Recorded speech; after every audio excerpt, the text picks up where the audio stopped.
함께 읽은 말씀으로 오늘 나눌 제목은 우리는 교회다, 우리가 교회다 입니다. 우리가 읽은 이 본문의 배경을 먼저 아는 것이 굉장히 중요한데, 예수님께서 어제 종려나무를 흔드는 사람들 사이를 걸어서 예루살렘 성에 입성을 하신 겁니다. 그리고 마가복음을 기록한 마가는 예수님께서 그렇게 성전을 둘러보신 다음에 베다니로 나가셨다고 기록하고, 그 다음 날 다시 베다니에서 예루살렘으로 들어오신 거죠. 거기서부터가 오늘 우리의 이야기입니다. 두째 날 예루살렘에 입성하신 다음 날 예수님께서 제자들과 함께 아침에 예루살렘으로 이렇게 들어오시다가 시장하셨던 거예요. 시장하셔서 길가에 있는 이런 그런 것들을 둘러보시다가 꽤 멀리 떨어져 있는 잎사귀가 무성한 무화과 나무를 이렇게 보시고, 시장하니까 그 나무에서 무화과 하나쯤 따서 드실까 하는 생각을 가지고 무화과 나무가 있는 곳으로 가신 겁니다.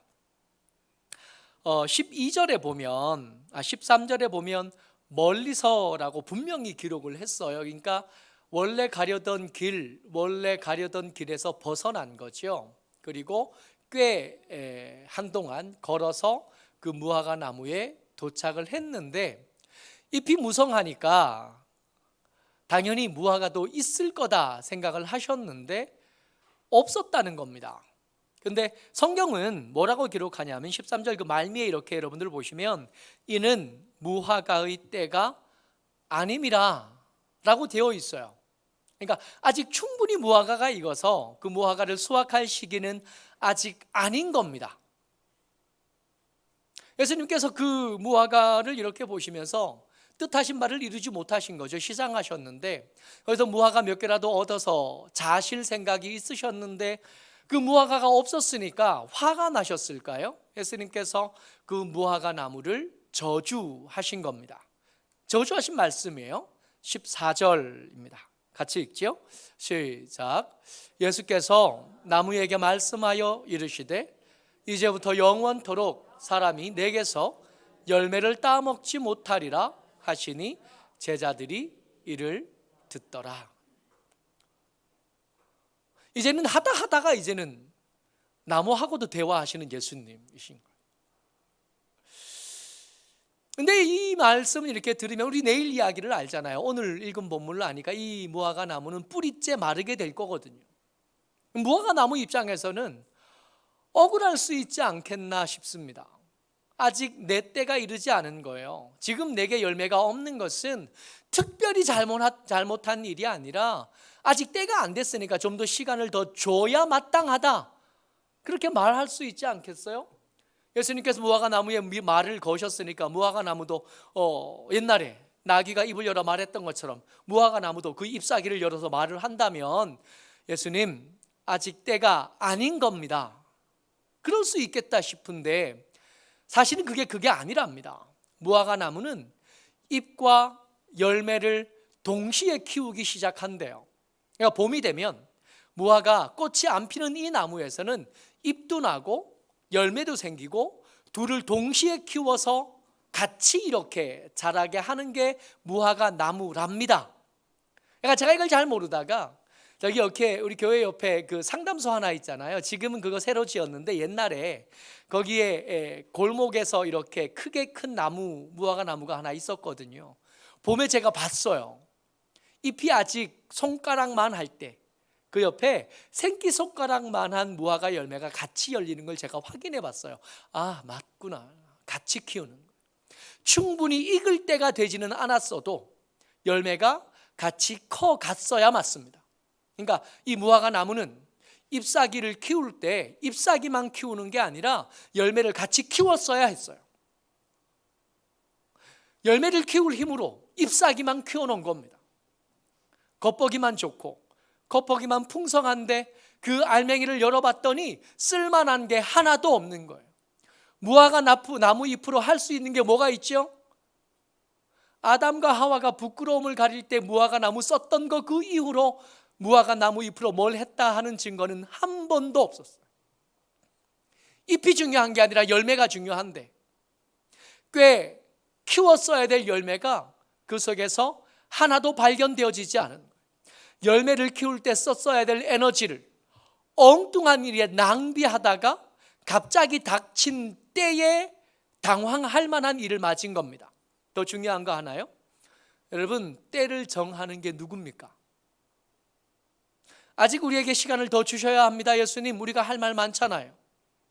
아멘 주 예수여 어서 오시옵소서 하지만 마음속에 하나님 그래도 장가는 가보고 그래도 손주는 본 다음에 그래도 집 한 채는 구한 다음에 그래도 이런저런 일을 한 다음에 우리 매번 그러지 않아요? 그러다가 정작 예수님께서 도둑처럼 오셔서 우리에게 열매를 요구하실 때 이 무화과 나무처럼 예수님 시간이 더 있을 줄 알았습니다 말할 뻔한 일들이 우리 인생에 너무 허다한 거죠. 갑자기 생뚱맞은 사건이 이렇게 기록된 다음으로 예수님께서 다시 원래 가던 길을 계속 걸어서 성전에 도착하십니다. 성전에 도착했더니 성전은 뭐 하고 있냐 하면 물건 팔고 있어요. 유월절이 이제 곧 닥치잖아요. 유월절 가까이 종료 주일날 예수님께서 예루살렘에 도착하셨으니까 그 예루살렘은 이미 유월절의 준비로 흥청망청 사람들이 가득 몰려와 있는 상태입니다. 기록에 따르면 이 유월절 한번 지날 때 예루살렘에서 잡아진 양의 숫자가 한 10만 마리쯤 됐었대요. 한번 생각해 보십시오. 머리 한번 떠올려 보세요. 예루살렘이라 그래봐야 그렇게 큰 동네가 아니거든요. 덕천동보다 크지 않습니다. 그 작은 동네에서 양이 10만 마리쯤 잡아지면 온 동네의 양의 피냄새, 양의 기름 냄새, 그 분류된 내장 냄새 그것들로 가득하지 않겠어요? 그렇게 성전 안에 들어가 봤더니 비둘기 파는 사람, 동전 바꾸는 사람, 장사하는 사람들이 성전에 가득한 겁니다. 예수님께서 그들을 쫓아내시죠. 그들의 상을 들러엎고 그들의 돈깨를 들러엎고 그들의 비둘기 담은 세 장을 들러엎으십니다. 그들의 의자를 들러엎고 그들의 탁자를 들러엎으신 다음에 아무도 성전 안에서 뭐 들고 다니지 못하게 막으신 다음에 예수님 이렇게 말씀하셔요. 17절입니다. 같이요. 시작. 이에 가르쳐 이르시되 기록된 바 내 집은 만민이 기도하는 집이라 칭함을 받으리라고 하지 아니하였느냐? 너희는 강도의 소굴을 만들었도다 하시매. 이건 제사장들과 서기관들의 입장에서 이 유월절은 너무 중요한 날들입니다. 1년 성전을 운영할 운영비의 거의 대부분이 이 유월절 날 나오는 거예요. 유월절 한번 지내면 1년 가봐야 성도들, 이 예루살렘 사람들, 이 예루살렘에 와야 될 유대인들이 1년에 한 번, 3번 정도 예루살렘에 방문하는데 이때를 놓치면 그 운영비를 다 마련하지 못하는 거예요. 저들이 헌금하는 일에, 저들이 헌물하는 일에 불편함이 있거나 어려움이 있으면 안 돼요. 이 말을 달리하면 저들이 낼 돈이 혹시 축나거나 저들이 기회를 못 찾아서 헌금을 못하게 되는 일들이 절대로 일어나면 안 됩니다. 그래서 동전을 미처 바꿔오지 못한 사람이 그 안에서 바꿀 수 있게, 혹시 비둘기를 사오지 못한 사람들이 성전 안에서 비둘기를 살 수 있게, 혹시 너무 멀리서 와서 양을 끌고 오지 못한 사람들이 제사장들이 지정한 곳에서 양을 사와서, 혹시 지정하지 않은 양 목장에서 사온 양들은 이건 안 되니까 다시 가서 바꿔오고 저기 지정한 농장이 있으니까 거기 가서 꼭 사와라. 제사장 직영 농장이 따로 있었으니까 거기서 사온 양들은 흠이 조금 있어도 통과시켜주고, 거기서 안 산 양이라면 좀 멀쩡해 보여도 통과가 안 되는 그런 규칙들 만들어가면서 어떻게든 교회가, 성전이 유지될 수 있도록 이참에 마음에 품은 교육관도 짓고 이참에 마음에 품었던 땅도 조금 사고 그런 일들이 이번 참에 꼭 이루어질 수 있도록 열심히 일하고 영업하고 계산하고 더욱 입맛에 맞는 하수인들을 부려서 그 성전 안에다가 상을 차리고 환전소를 꾸미고 그렇게 했을 텐데 예수님께서 가장 중요한 날 거기 와서 그 상을 엎으신 거예요. 사람들이 예수님을 많이 따르니까 어찌 지금은 못하지만 안 되겠다, 예수님은 죽는 게 마땅하겠다, 명절이 지난 다음에 해야겠다 생각하고 있는데 어쩌면 그것보다 더 빨리 해야 될 수도 있겠다 생각하고 있는 겁니다. 오늘 우리가 나눠야 될 이야기의 배경이 이렇습니다. 예수님께서 이 마가복음을 통해서 여러분들과 제게 말씀하고 계신 거, 우리가 읽었던 이 본문이 오해의 소지가 참 많거든요. 기도하면 다 된다로 들리는 말씀이거든요. 근데 과연 그런가? 이 문맥을 기억하고 염두에 두고 이 성경을 읽으면 기도하면 다 된다 하는 이야기를 하고 싶으셨던 게 아니라는 걸 눈치챌 수 있게 됩니다. 그리고 둘째 날이 지난 거예요. 예수님께서 그 상을 엎으시고 대제사장들과 서기관들은 예수님을 죽여야 되겠다 하고 마음을 먹고 난 뒤에 예수님은 그들로 날이 저물어 그들이 성 밖으로 나갔던 거예요. 이게 또 한 묶음의 이야기의 시작이고 이 앞에서 진행되었던 이야기의 결론을 말씀하시는 연결고리입니다. 이제 3일째 아침이 된 거예요. 다시 이제 들어옵니다. 예루살렘 성으로 들어오는 길에 그 무화과 나무가 보이는 거죠. 아이고야, 가려졌네. 20절 한번 읽어볼까요? 20절 같이, 여러분 성경책 보시고요, 같이 읽습니다. 시작. 그들이 아침에 지나갈 때에 무화과 나무가 뿌리째 마른 것을 보고. 그러니까 지금 예수님께서 제자들과 함께 예루살렘 성으로 들어가다가 이제 말라 죽은 무화과 나무를 본 거예요. 이 이야기 전에 무슨 이야기가 있었냐면 잎사귀만 무성한 무화과 나무 받고 성전에 장사꾼들만 가득한 성전을 본 다음 날 아침에 가다가 무화과 나무가 뿌리째 마른 것을 봤다고요. 그러니까 이 두 이야기는 지금부터 할 이야기를 위해서 포석되어진 준비물인 겁니다. 그러니까 한 묶음이에요. 따로따로 보는 게 아니라 열매 없으면 말라버리는구나, 아니라 성전에서 장사하면 안 되는구나, 이걸 따로 볼 게 아니라 뿌리째 마른 무화과 나무와 장사만 하는 성전 이야기를 묶어서 보면 이 성전은 이제 기능이 끝났구나, 이 성전은 이제 하나님의 성전으로서 기능을 다했고 이제는 쓸데없는 것이 되어져 버렸구나, 예수님의 선언이 이 뿌리째 마른 무화과 나무를 통해서 발표되어진 겁니다. 이렇게 연결되어지고 난 다음에 23절을 읽는 거예요. 무화과 나무도 말랐고 장사만 하는 성전은 무화과 나무처럼 말라지게 되겠네. 이걸 염두에 두고 23절 같이 읽습니다. 시작. 내가 진실로 너희에게 이르노니 누구든지 이 산더러 들리어 바다에 던져지라 하며 그 말하는 것이 이루어질 줄 믿고 마음에 의심하지 아니하면 그대로 되리라. 핵심은 기도하면 됩니다. 기도하면 지형도 바꿀 수 있고 모세가 그랬던 것처럼 바다의 길도 만들고 여기 개발되는 땅으로 만들 수 있는 그런 얘기 아니라는 거예요. 그런 얘기 아니라 이 산이요, 이 산. 예수님께서 말씀하시는 이 산 무슨 산이에요? 성전이 앉아있는 그 산이에요.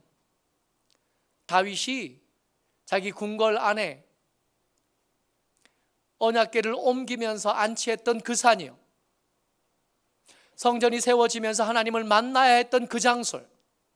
솔로몬이 성전을 완공하면서 하나님, 이 성전이 완공되었으니 누구든지 이 성전을 향하여 그 죄를 고백하거든 하나님 불쌍히 여기시고 용서해 주십시오라고 간절히 기도하던 이 산이요, 그 산 위에 세워진 성전.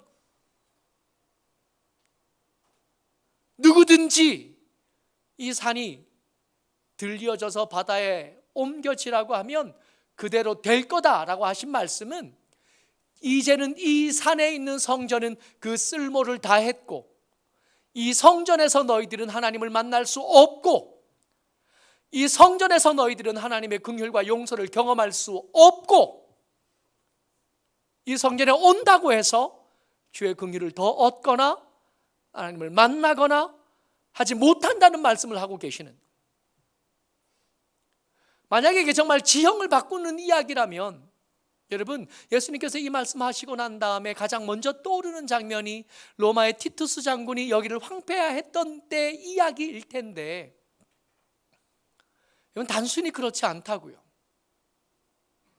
우리가 간절히 바라는 이런저런 것들, 제 기도 제목이, 교회를 향한 기도 제목들 중에 여러 가지 중요한 것들 중에 하나가 뭐냐면, 하나님, 우리도 예배하는 공간과 밥 먹는 공간을 좀 분리할 수 있었으면 좋겠습니다.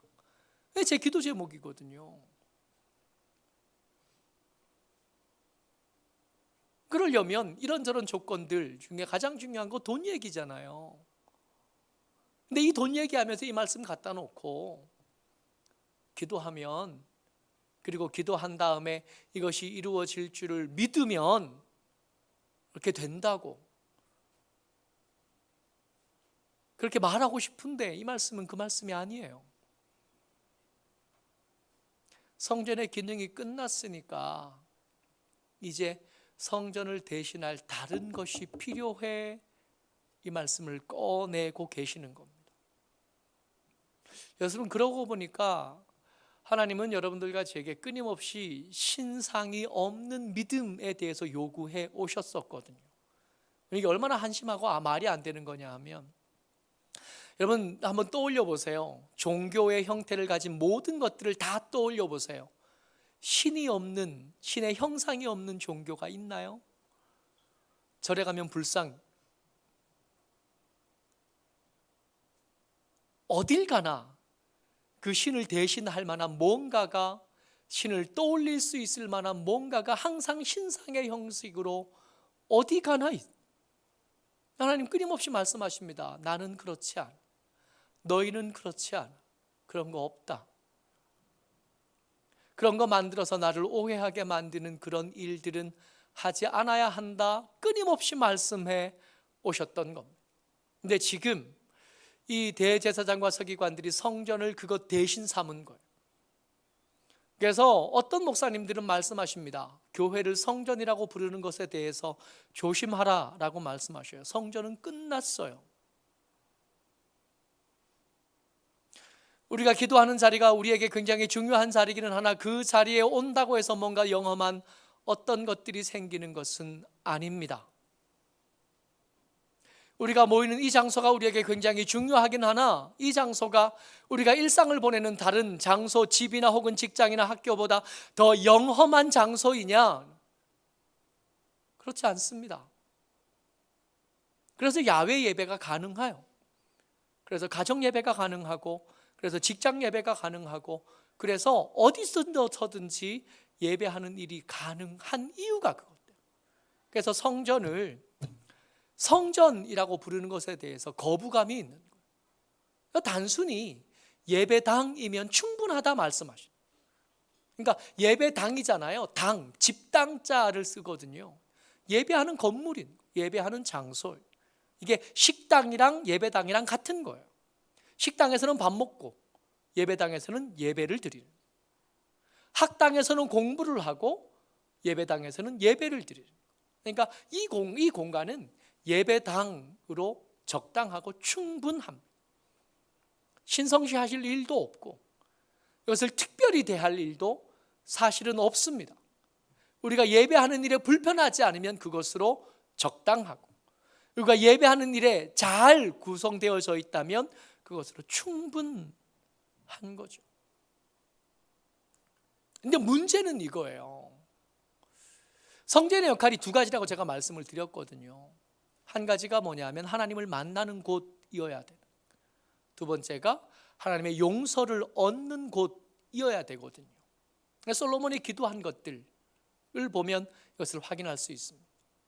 성전을 통해서 두 가지를 우리는 합니다. 하나님을 만날 수 있어야 되고, 그리고 하나님의 긍휼, 하나님의 용서를 얻을 수 있어야 돼요. 근데 이거 없어졌잖아요.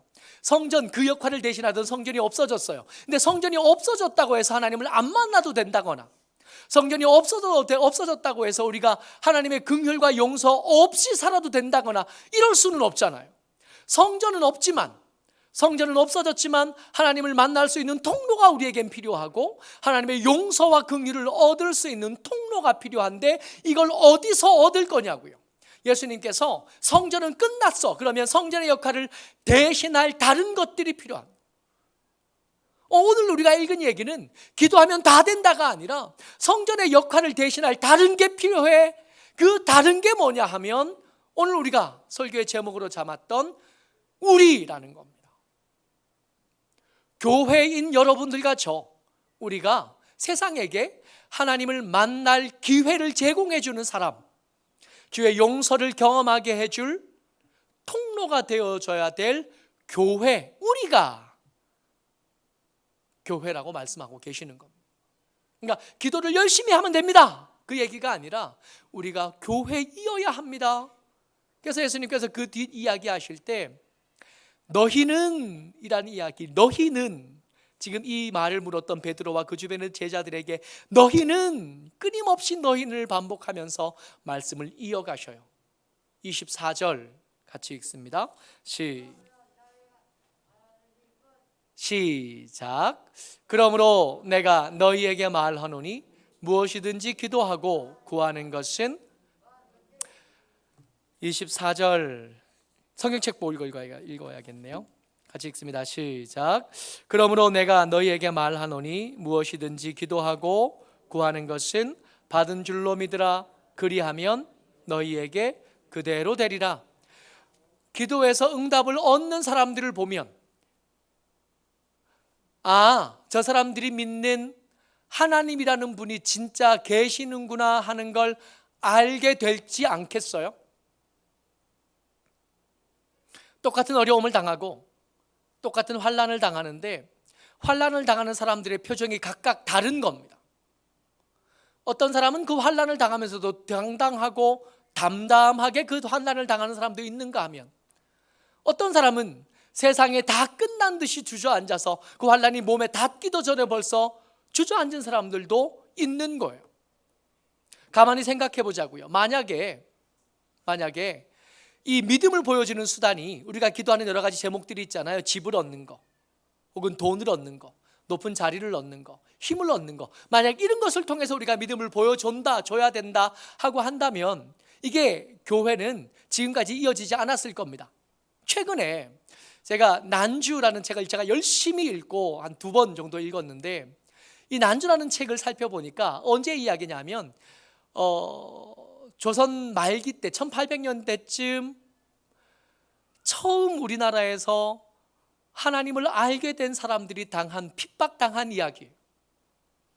신기한 건 뭐냐 하면, 이 핍박당한 사람들의 이야기들을 읽고 듣고 옆에서 보면서 예수 믿는 사람들이 점점 늘어난다는 겁니다.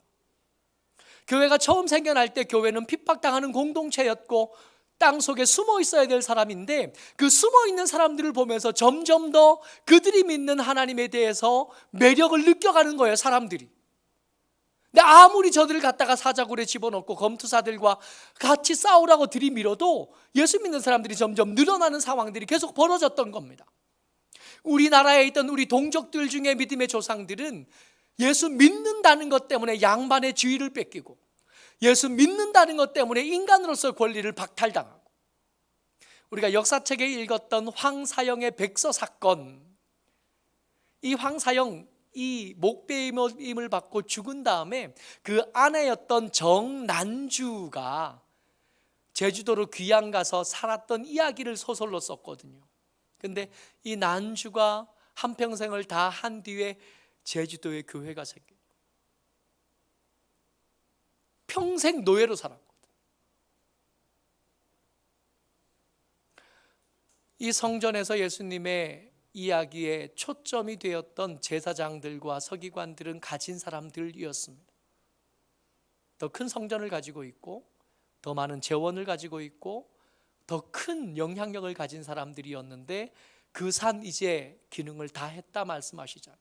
그러니까 우리가 믿음을 보여줘야 되는데 이 믿음을 보여주는 수단이 돈이 아닐 거라는 것. 믿음을 보여줘야 되는데 이 믿음을 보여줘야 될 수단이 건물은 아닐 거라는 것. 우리가 잘 되는 어떤 것, 우리가 취직하게 된 것, 우리의 성적이 올라간 것, 우리가 더 큰 힘을 가진 것, 더 많은 재산을 가진 것, 이런 것을 수단을 가지고 이런 것들을 수단으로 사용해서 하나님을 보여주고 믿음을 보여주는 것, 그걸 기대하신 건 아닌 것처럼 보인다는 겁니다. 여러분, 제가 설교 준비하다가 끝끝내 이거 답을 못 찾았어요. 나는 뭘로 믿음을 보여줘야 될까요? 여러분들은 무엇으로 믿음을 보여주실래요? 각자에게 주어진 숙제가 다를 거고 각자에게 주어진 답이 달라야 합니다. 여러분들은 무엇으로 세상에게 믿음을 보여주시렵니까? 그 믿음을 보여주기 위해 기도하는 사람들에게 하나님은 침묵하지 않겠다고 말씀하고 계시는 거고 그 기도들은 반드시 응답될 거다 말씀하고 계시는 겁니다. 심지어 그게 이 산을 옮겨서 저 바다에 던져지라고 하는 것도 이루어지게 해주겠다 말씀하시는 거예요. 믿음을 보여주라고. 너희들이 믿음을 보여주면 그 믿음을 통해서 세상 사람들이 하나님인 나를 찾아올 거라고. 여러분, 무엇으로 믿음을 보이시겠습니까? 한 가지가 더요. 한 가지가 더 있는데 25절 말씀입니다. 여러분 밑에 책 보고 읽으시죠? 성경책 보시고 마가복음 11장 25절 같이 읽습니다. 시작. 서서 기도할 때에 아무에게나 혐의가 있거든 용서하라. 그리하여야 하늘에 계신 너희 아버지께서 너희 허물을 사하여 주시리라. 아멘. 한 가지 더요. 우리가 하나님을 보여줄 수 있는 또 한 가지. 성전이 두 가지 기능을 해야 된다 그랬잖아요. 하나는 하나님을 보여주는 것, 하나님을 만나게 해주는 것, 또 하나는 하나님이 베풀어 주실 긍휼을 세상에 말해 주는 것. 하나님, 나를 힘들게 하고 어렵게 하는 저 사람 어찌 좀 해 주십시오. 하나님, 나를 속이고 나를 어렵게 하고 나를 아프게 하는 저 사람 다리 몽둥이라도 좀 부러뜨려 주십시오. 이 기도에 하나님께서 응답하실까요? 적어도 이 문맥에서라면 가능성은 1도 없는 겁니다. 하나님, 내 마음은 무너지는 것 같고 내 마음속은 다 썩은 것 같은데 그래도 하나님 저 사람 용서해 주십시오. 이렇게 기도하면 하나님께서 그 기도는 하나님 저 사람의 앞길이 막혔으면 좋겠고 저 사람의 꿈꾸고 기도하는 일들이 잘 안 됐으면 좋겠습니다. 그래야 내가 삽니다. 이 기도 두 가지를 하나님 앞에 내려놓으면 하나님은 어디에 귀를 기울이시고 어디에 시선을 두실까요? 여러분, 우리가 성전의 기능을 대신하게 되었습니다. 거절할 수가 없어요. 하나님께서 그 성전을 애초에 끝내시고 그 무화과 나무 뿌리째 말리신 다음에 하신 이야기가 이 이야기예요. 다른 방법이 없습니다. 다른 방법들을 찾아가면서 믿음 생활 좀 다르게 편하게 좀 해보겠다. 애초에 안 되는 거예요. 신앙생활 뭐냐 하면 내가 믿는 믿음을 세상에 보여줘서 하나님에게 대해서 궁금하게 만드는 것. 저들이 내게 한 일들을 용서해 주면서 우리를 하나님께서 우리에게 행하신 용서에 대해서 궁금하게 만드는, 이게 우리가 해야 될 일, 우리가 이 땅에서 계속 살아야 될 이유가 됩니다. 여러분들과 제가 성전입니다. 성전인 우리가 이 일을 제대로 못 해내게 되면 예수님은 시청각 자료를 써서 우리에게 말씀하시겠죠. 무화과 나무가 뿌리째 말랐던 거 기억하지? 그 성전이 황폐화되고 돌 위에 돌 하나도 남지 않게 된 거 기억은 하고 있는 거지? 내 때가 언제 이를지 너 모를 텐데 그게 내일이면 어쩌려나 물으실 겁니다. 모쪼록 저와 여러분들이 성전다움, 교회다움을 위해서 우리의 말을 주의하시고 우리의 삶을 조심하여 교회다운 하나님의 사람들, 교회다운 우리 모두가 되시기를 주의 이름으로 축복합니다. 아멘.